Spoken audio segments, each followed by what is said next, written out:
maybe Thomas Wolfe had it wrong. Leader, fan radio network. Okay. And KFAN.com. I almost had a Halby moment there. 2 minutes, 17 seconds past the hour of 3 o'clock. Hermantown? Central, yeah. Daylight saving time. We welcome you back. It's a midweek edition of the afternoon Aardvark. I'm the host of the program. My name's Dan Barreiro, former Inkstein Wretch, newspaper of the Twin Cities. Guardsy is here as well. And we're going the distance again today, I'm assuming, till 6:30? I don't have any other information. Can't think of anything that would get in the way of that. No. So it's the distance. It's the distance, yeah. Until we find out a half hour later that there's something we forgot about, and it's 6:15. Today's Wednesday, right? Today is Wednesday. We should be fine. Good should to go. Be fine 6:30. going the distance. Yep. Bradshaw and Brian KFAN text line is open for the distance.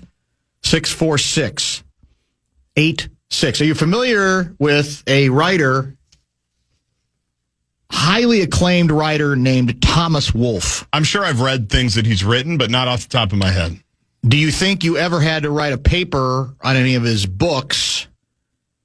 And if you did you cheat with Cliff's Notes, which back in the day was how you distilled information about a book you have to write a report on when you haven't even bothered to read the book? Believe it or not, I never did a Cliff's Notes thing. Really? I didn't really trust it. I didn't really understand it. You thought it might be, I thought you thought it might have been like a trap, that the information was not going to be accurate. That's kind of part of it, too. And then the professor was going to say, you're obviously just reading the Cliff's Notes version. Right.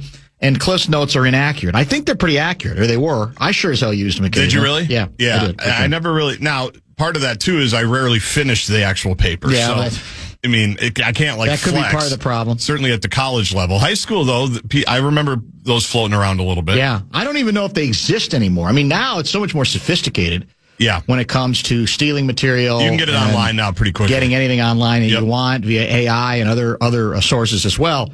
He had a book called, I think this was published in, you can look it up, but I think it was published in 1940. You Can't Go Home Again. According to Wikipedia, it was 1940. It was 1940? Yep. And I believe, I don't know if I ever read it, but it's the story of an author named George Weber, who, according to AI, faces rejection from his hometown after publishing a novel that exposes its truths. And I think largely on that basis, it eventually got turned into a cliche. You can't go home again. Is it possible?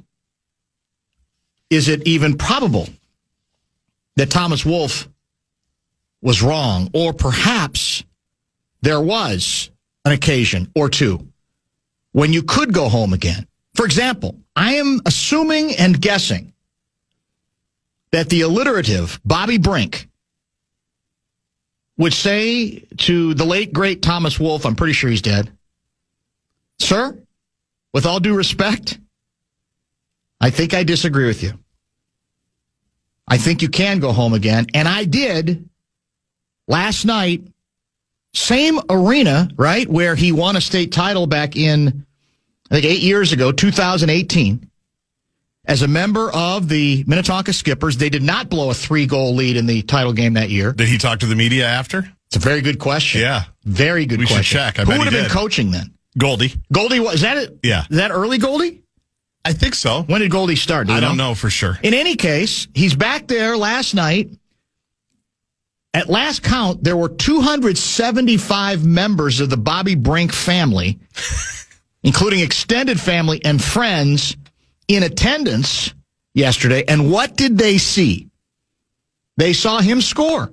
They saw him being part of the solution against the Utah Woolly Mammoth. We finally beat the Woolly Mammoth, and we dominated them 5-0. And right now, I'm going to tell you, I think there's every reason to believe, because you know how we love local angle here? Oh, yeah. We love our hometown heroes. We tell them they can come back again. Well, Sid said you can't if you voluntarily left. Now, I don't think, did Bobby Brink voluntarily leave? I guess he did in a way, right? Where did he go to college? That's what I'm double checking right now, because I don't know off the top of my head. He wasn't here. Don't believe, was it? In any case, double check where he went to schools. If he left here to go to college someplace else, Sid would say, you can't come home. He went to Denver. He has, though, I think, the potential to become, the rest of this regular season, one of the big Minnesota Wild stories, not necessarily because he's going to score every game, although I know he's little, by current hockey standards, but I do like his speed. He gets up there. He You're right. He really does. Yeah, his speed is startling at times. I think he's got a chance to be one of those stories we grab onto as the hometown hero and say, we will forgive you for not attending the University of Minnesota. We will tell you that you indeed can go home again, and we're going to make you one of our heroes, Bobby Brink, the rest of this season. Because it was all great after an early scare. He gets hurt, leaves the rink, I shouldn't say the rink, the ice, and is this serious? And then in his case, it turned out not to be. He got out there again pretty quickly. He's already ingratiated himself to the Minnesota community that he once called home because he found a way to get all the way across country to, were we in Vegas at that point? Yeah. He basically somehow said, a lot of players, when they're dealt, I'll get there when I get there. He got there in like 15 minutes and played, or wanted to play right away, I guess is the best way to put it. So I think we got better players on this team, we know that. But watch for the Bobby Brink phenomenon as it takes off in this town as proof that there's nobody we worship like the hometown kid coming home. Yep. And it's somebody I think we will make one of the heroes of this team that we'll be focusing on between now and the regular season and into the postseason. He's also interesting because it's the opposite of just saying Kirill or Kaprizov. Yeah. You have to say Bobby Brink. You have to say both. That's exactly right. You have to say the full name. You can't just say Bobby and you can't say Brink. If you say Brink, everyone's going to go, no, it's Bobby Brink. Bobby Brink. It's Bobby Brink because it's so fun to say. It's so easy to say. It would be a great radio name. Absolutely. Great radio talk show host name. Hi, I'm Bobby Brink. I'll be with you 3 to 6:30 weekdays here on the Fan. Wild Fan Line with Fallness and Bobby Brink coming up at the bottom of the hour after this game. Does it not roll off the tongue? It's tremendous, yes. It's as good as it gets is what it is, and he's all ours, right? We got him. At least for now. And I do like, he's 5'8". And was it last night? Who's taller, Bobby Brink or Kyler Murray? Or did I already ask you this? I don't think you asked me. You might have asked Brett Blakemore. I think that's the game we're going to have to start playing on pretty much everybody. Who's taller? Who's taller, yeah. I can't remember if it was last night or the game before his speed jumped out, where it's just kind of a random play, and all of a sudden... Point A to point B. The puck's through the neutral zone, he's there, and it's gone. And it's exactly like, whoa, right. Okay, Bobby Brink, I see you. I see you, Bobby Brink. I didn't. One of them. We got so deep into the high school playoff weeds with Louie yesterday. He was more in the mood to talk about it than I even expected. That we didn't spend a lot of time in the Wild for a change. We'll have plenty of time to do it, but I never got his response to the Bobby Brink acquisition, just so I could say Bobby Brink. Because there were other acquisitions. Yeah. I don't know anybody else that we got in those deadline deals. I just know Bobby Brink. Why would you? Yeah. There's no reason that you'd have to, I would say. So all is well now. We finally took care of the woolly mammoth. And like I said, in pretty dominant fashion, correct? 5 rip. 5 rip is... and we got Gus Bus, who didn't exactly distinguish himself internationally at the Olympics, seems to have recovered nicely based on what we saw again last night at the arena formerly known as the X. Both of our goaltenders are back to their pre-trade deadline, pre-Olympic form. Which is very important, isn't it? Right? Wall of St. Paul played well the other night. Yes. Gus Bus played well last night. That was the strength of the team, or one of the strengths of the teams for the better part of 2 or 3 months. If you have ever read You Can't Go Home Again or written a book report on it, Bradshaw and Bryant... Give it to Garen for enough set on Friday. It's a good start. Because he's the one that's always worried. He is always worried. Because he did it, and he knows how difficult it is, which I actually think is good background, because he does know, but he's the one worried about it. He is worried about it. That he basically, fired a shot across the bow within like 30 seconds. Well, here's the question. So, for the ones of us, sorry to ruin your momentum, but I just thought of this. If we are out at Maynard's this summer, because what did he say? This isn't to hang out with your buddies in Minnetonka or Wayzata. That's exactly. What Bill that was said. the point, yes. So if we see Bobby Brink at Maynard's, do we have to keep it to ourselves? Because sometimes, you'll say, hey, so-and-so, we saw Luka Garza at Maynard's the other day. Well, it depends on how far the team goes in the playoffs. I suppose that's the answer. I think if we get frustrated enough, we would probably rat him out. Yeah. Even if it's not necessarily his fault, we wouldn't be in a particularly good mood. Trust me, all the little Tonka hockey bros will love when the Wild are pulling up to Maynard's, and if Bobby Brink's there, people are going to notice. But do you tell Garen? Because he basically told him stay out of there. Ray and Hopkins, Dan, your opening line had me panic-stricken that Cousins was returning to the Vikings. That would be a complete waste. But this isn't Cousins' home. I get what he means. He's been here before. That part's true. Does anybody call Bobby Brink Brinksy? Like because I'm guessing maybe within the locker room they don't call him Bobby Brink. No, maybe they go Brinksy because we always put a Y and SY at the end of a name, or in this case it'd be a Y. Is he Brinksy? Is that possible? It's very possible, yeah. But Brink is such a good name on its own; it doesn't really need any dressing up. No, it is. It's absolutely true. 100% true. We got a lot of good stuff today, I think, including, our 4:15 guest for about an hour from now. I'm fascinated by this. I am too, because I have not heard from this individual in months, maybe years. And I get out of nowhere a text, something to the effect of, do people in Minnesota actually think that Kyler Murray is better than J.J. McCarthy? And I was intrigued at that point, and I said, well, I don't.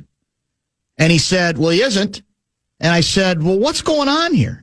And he basically said, if you need a Kyler Murray intervention, oh, no, I will give it to you. I will pass it along to you. And he's going to chat with us, as I said, about 4:15. His name is Tim Collishaw. I worked with him. He was the up-and-comer when I was at the Dallas Morning News. He went on to greatness there, still there. And then he was on Around the Horn for a number of years. Forever. He's also, despite the fact that he's, based in Dallas, he grew up in Arizona, a Cardinals fan. Forever. Going all the way back to their St. Louis Cardinals days. He thinks he knows everything there is to know about Kyler Murray.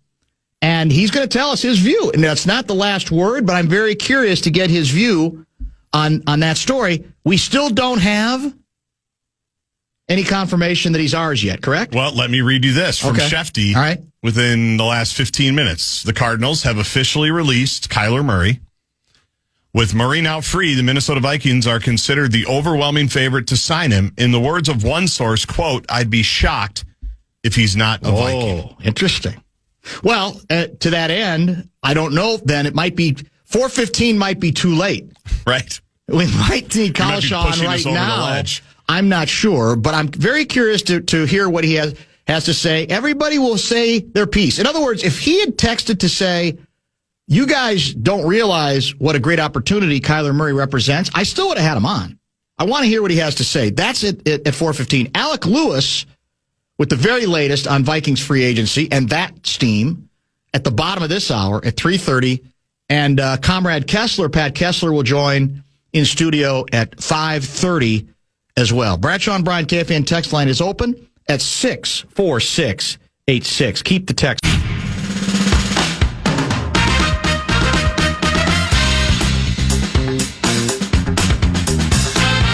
So hockey sources are telling me it's not Brinksy, it's Brinky. I wondered about that. Yeah. Brinksy sounds more down home to me. Brinksy sounds more folkish to me than Brinky. Brinksy. Isn't that more us?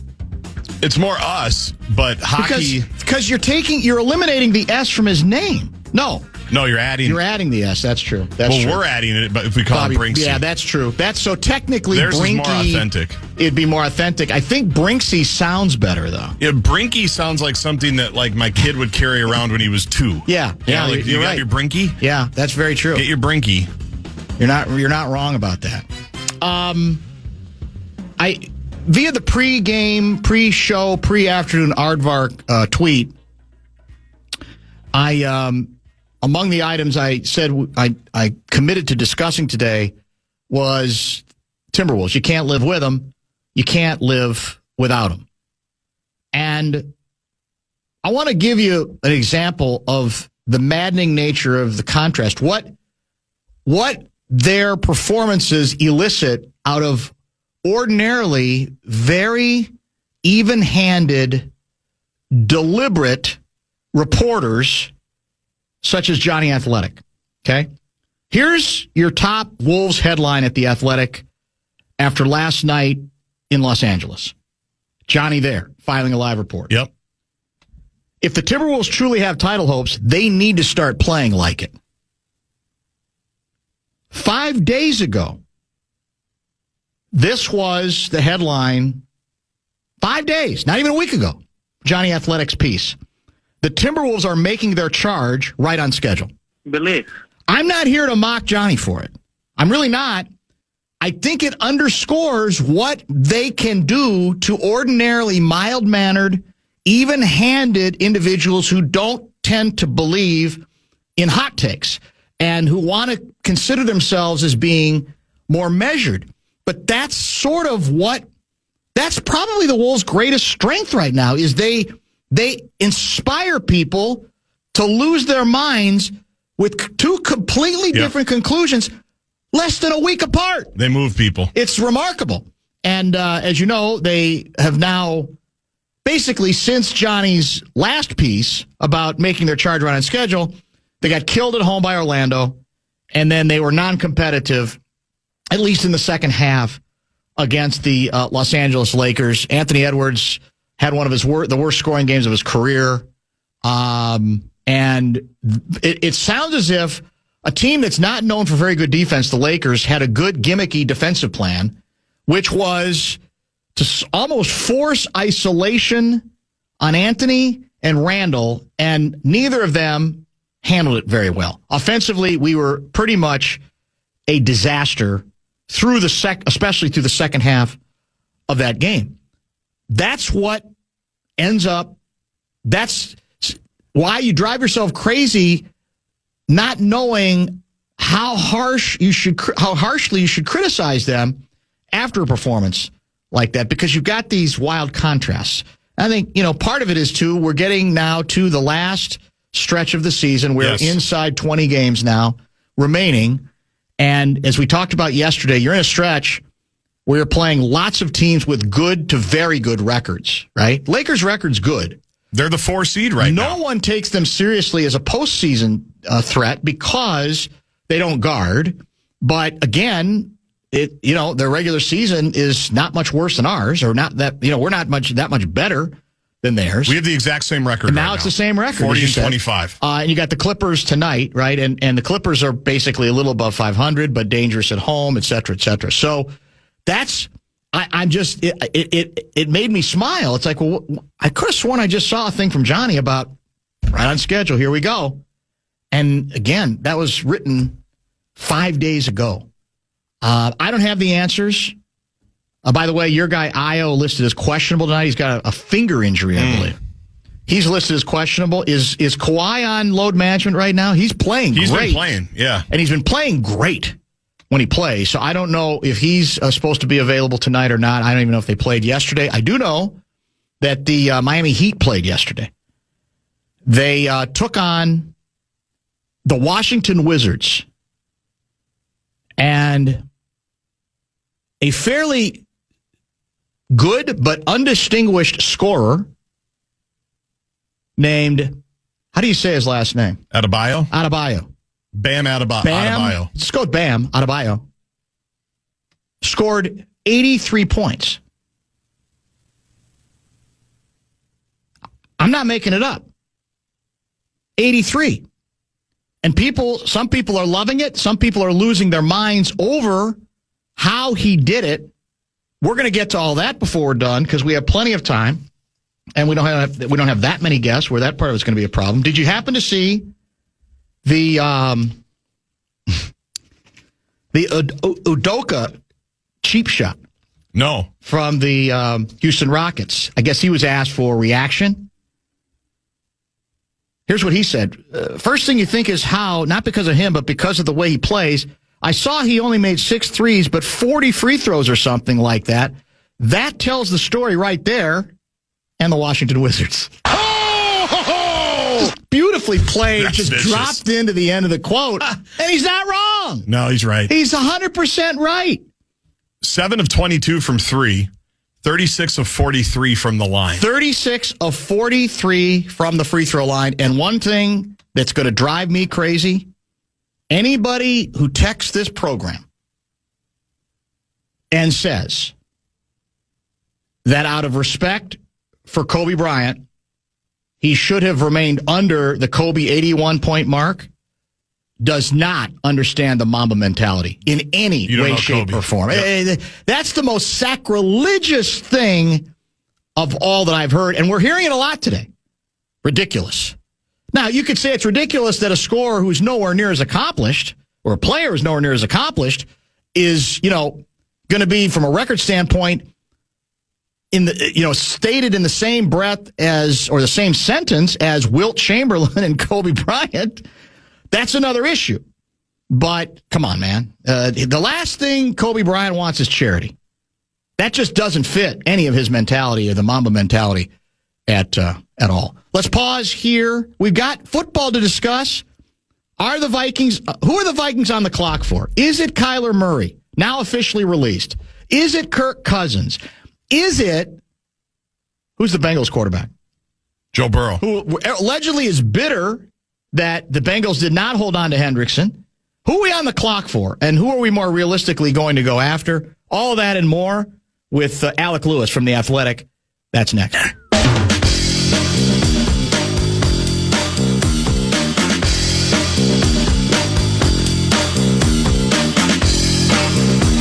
Questions for Alec Lewis, who covers the Vikings for The Athletic. Bradshaw and Bryant inbox is 64686. 64686. 612 guy's bitter that I refer to Bam Adebayo as an undistinguished scorer. He does have a gold medal. He's a good player. He's not been... He scored 5 times his career average. That isn't to disparage him, but to say that this really isn't business as usual in a way. You say, well, that's what Kobe might be capable of, or Wilt Chamberlain might be capable of, or Michael Jordan might be capable of. It's not to disparage him, but to say it's that hasn't really been his signature whatsoever. That's in no way disparaging him as a player. I always thought, to be honest, he should be more consistently better than at times he's shown. But we'll get to that and save more of that for a little bit later, because as I said, I want to talk football now and free agency with Alec Lewis. Welcome back to the program.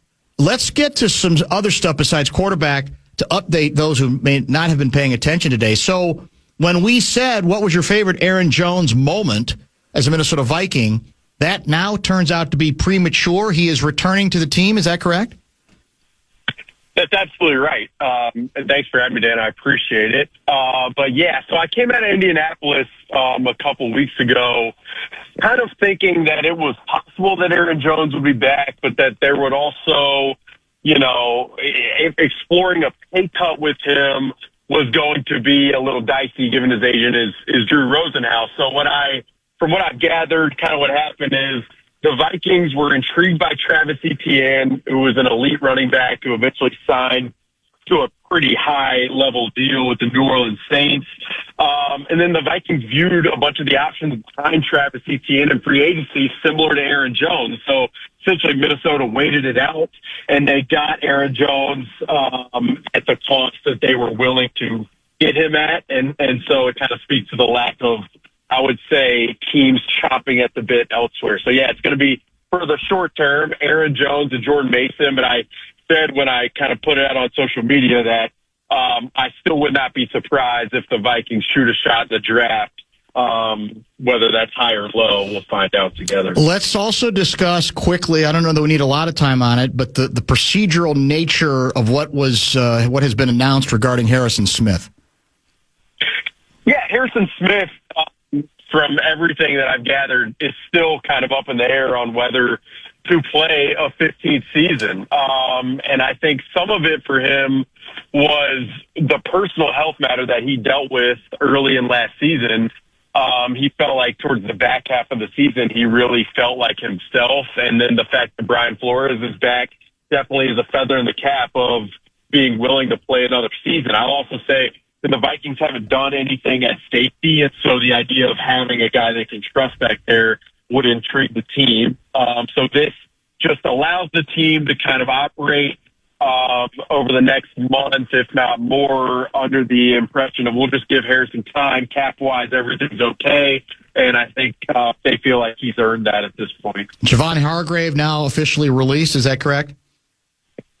That is correct. Yeah, that was pretty much a foregone conclusion. That felt like before the season ended. And then the Vikings also parted ways with Jonathan Allen. And part of the reason there was some pushback, I think, from fans of why would you release Jonathan Allen? There's not much savings. Well, the way they're releasing him is to use the very complicated cap parlance. It's called a post-June cut where you spread out money over 2 years. So I think really the way I summarize a lot of these moves is the Vikings are just trying to, it's a palate cleanser in many ways, and they feel like they can plug some of these holes and some of this talent via the draft and development internally. Whether that's true, we'll find out together, but that's kind of how they viewed it.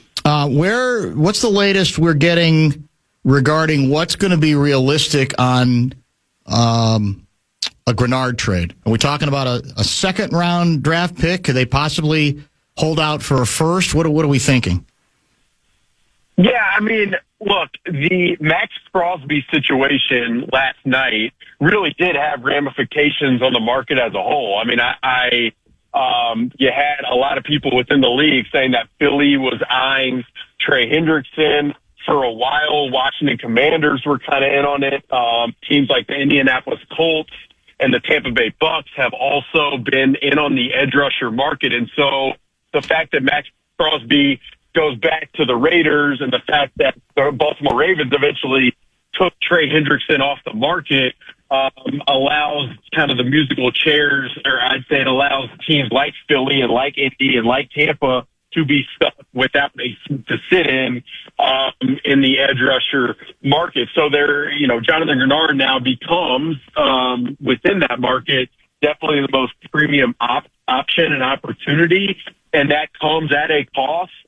You said day 2 pick. I would be pretty surprised at this point if the Vikings moved him for anything less than like a late second, maybe plus. That's kind of how I feel. But I'm also not convinced, I would say, that they wouldn't even move him for that. Like, I have tried to make it clear that the Vikings haven't wanted to trade Jonathan Grenard. It's just that his contract has reached a point where he and his agent, Drew Rosenhaus, feel like he is earned more. And so the way the Vikings like to operate is that they are amicable, with these types of circumstances. So I'm not sure if anything is really imminent there. And I also am not completely convinced that something's going to happen because of the price and the bargain that the hard bargain that the Vikings are driving right now. All right, I'm going to put our guy Alec Lewis on hold for a second. Maybe we try calling him back. The signal is annoying people, and it isn't great. I don't know if he may be in a place where he's driving to the SEC tournament. Is that the issue? Yeah, okay. So he's in the car, so there's not much we can do. Okay. Is it worth trying just to call him back just to see if we get luckier on another signal? Because it's not very good. I don't think it's almost Lavelle E. Neal III like. So I would say we just try it once, see if we get luckier. I don't know how these things work, but it's just not very good. Bradshaw and Bryant KFAN text line is open at 646-86. We'll try to continue with him. Don't forget, Tim Collishaw is going to join us at about 4:15 with his own opinions on Kyler Murray. And you say, well, what the hell's he got to do with it? Well, he has very strong opinions as a huge Cardinals fan over the years, and some experience with Kyler as well. And I'm kind of curious to get his view on that individual. And again, it's become a great debate point. It really has. Some people say, given the price, you're obligated to do it. Others not convinced. So let's give Alec a second shot. I thought we'd just try it again because I know you're driving, and I appreciate you coming on at all because it's not the greatest of circumstances, but I thought maybe we'd get a little lucky on a slightly better signal as well. Can I offer you this trade proposal? Sure. And see what you think of this. Well, I guess the question would be, would this be feasible? Would the Bengals listen to a trade in which the Vikings offer McCarthy, Grenard, and 2 first-round picks for Joe Burrow? First of all, is that too much? Is that something that might get the Bengals' attention, or is there still, despite the news on them, him losing his best pass rusher, there's no indication still that Burrow wants to leave? Yeah, I would say, and hopefully you can hear me, and being Much compared better. to Lavelle Much better. warmed my heart, frankly. But I would say that if that deal, if Cincinnati were to listen to that deal, I think there would be a lot of smiles and excitement in Eagan, Minnesota. Yeah. I'd be pretty stunned at this point if that would even get it done. And from everything that I've understood is that the Bengals, I mean, just given Joe Burrow's magnitude for them as a business, as a franchise, I just don't think they've been willing to go down that road. And that's why the Vikings have been that's why they've been linked to the names that they've been linked, because if you can't get those guys done and there's not an obvious long-term answer, you're tasked with finding the best short-term option, and that's where they are. All right, so let's get next to the quarterback situation. Now, I guess it's official that Murray has been released. A lot of the reporting across the country has been people will be shocked if he doesn't end up in Minnesota. Do you think it's pretty much a slam dunk based on the people you've talked to and what you've heard, or how quickly do you think this will be resolved? Yeah, I do think there is a very high probability right now that Kyler Murray will be in Minnesota in 2026. It's been interesting to talk to people. I think there are, within the league, there is an opinion from people who know Kyler really well that the idea of the structure in Minnesota would be really good for him. And then on, people who know Kevin O'Connell and the Vikings side believe that he will be able to maximize a veteran quarterback like he's done in the past. So as far as how quickly I expect this to happen, obviously the first domino just happened in the sense that Arizona released him at long last. And so now he is free to speak to teams. And I wouldn't be surprised if he's in Minnesota at some point within the next, 24 hours, and there is some kind of physical and resolution. But it also wouldn't surprise me given,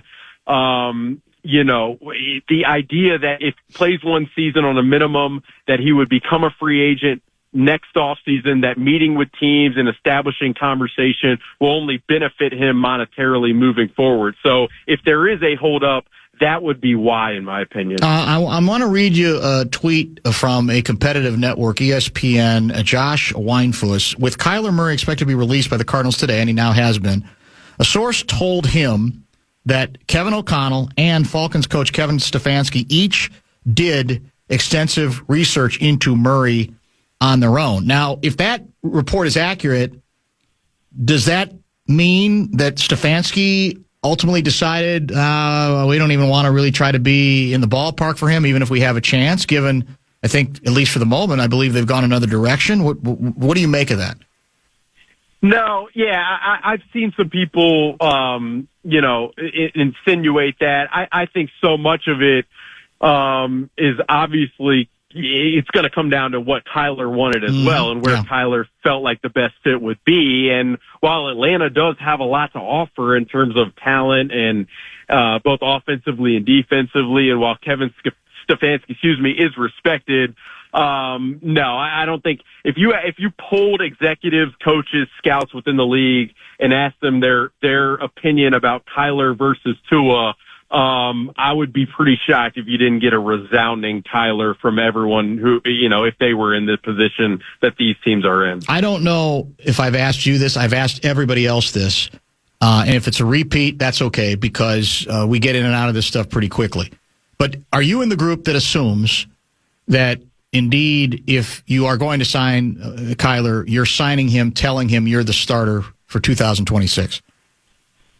Yeah, I mean, I cannot fathom a world in which you would frame it, realistically as a true competition when you have one guy who has won Pro Bowls and started for 7 seasons, and another who's played 10 games. I mean, that just would not add up to me. I've had multiple people, director, personnel level of people within the league say to me, since the Kyler conversations emerged, like, this would be a major upgrade for the Vikings. That's how others would perceive it and view it. So, it does. The obvious question, if this does come to fruition, which is the expectation, is what then happens with J.J. McCarthy. And, I mean, you go down many roads there. One would be, I don't believe right now he and his representation, Brian Arald of WME, have much leverage with the situation.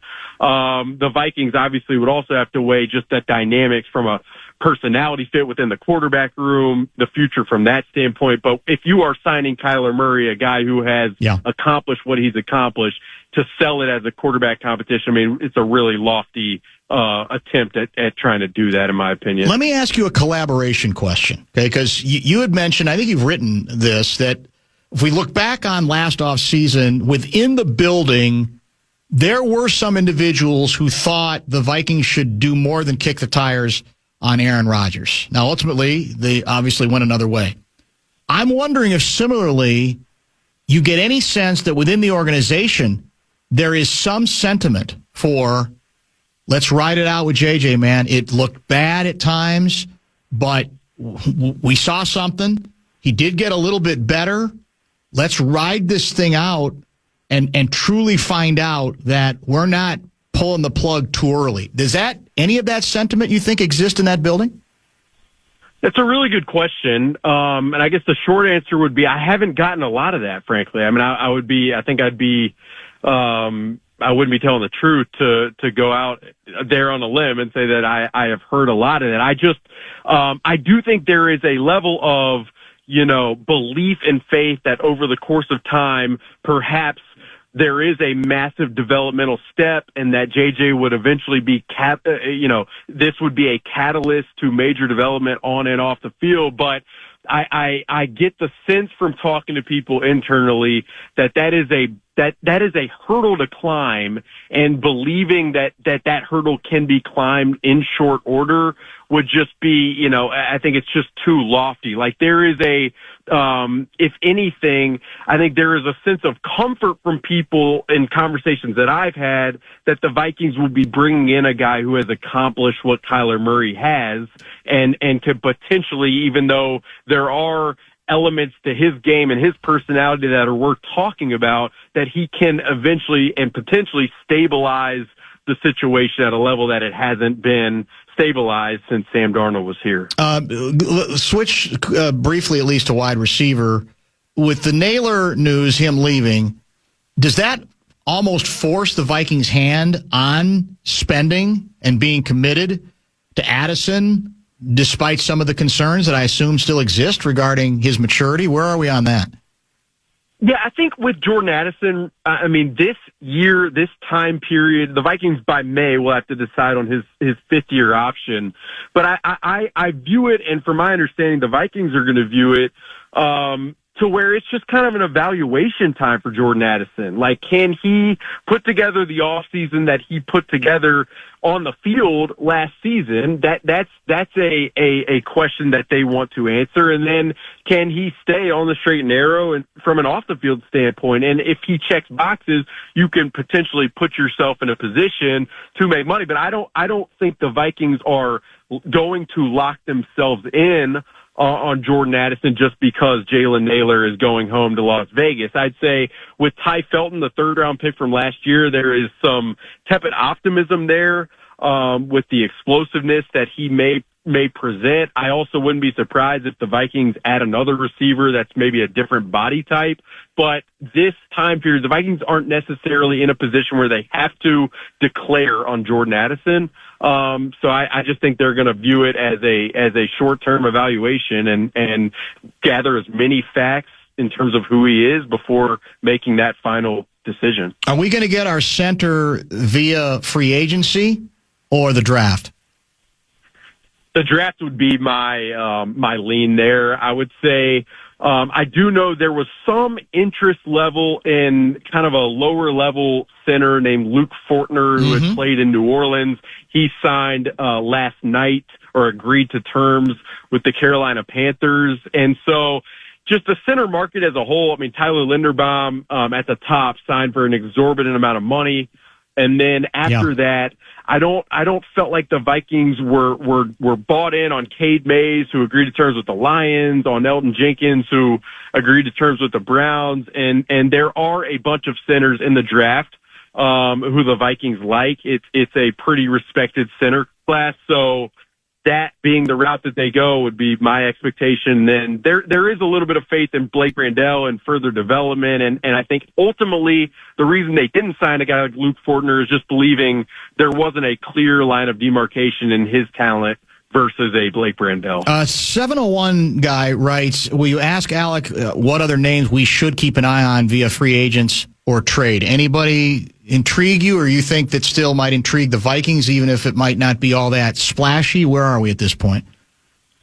Yeah, I mean, I'd say the Vikings aren't – the way I would describe how they've operated the last 2 weeks is that they don't want to pay premiums for players that they don't believe are premium-level players. It's like last year with free agency – did they want to spend as much as they spent on Jonathan Allen, on Javon Hargrave, on Will Fries? No, they ultimately did it to fill some holes, and we saw how that worked out. And so I feel like in many ways their process, their approach has been kind of a course correction. So to the question, I don't think at this point there are a bunch of available free agent targets that the team is jumping, over the moon for. I would say there was a guy, David Onyemata, who's a defensive tackle who signed for a pretty rich deal with the New York Jets around $10 million. Like if his number was around 7, that might have been a possibility. Travis Etienne, again,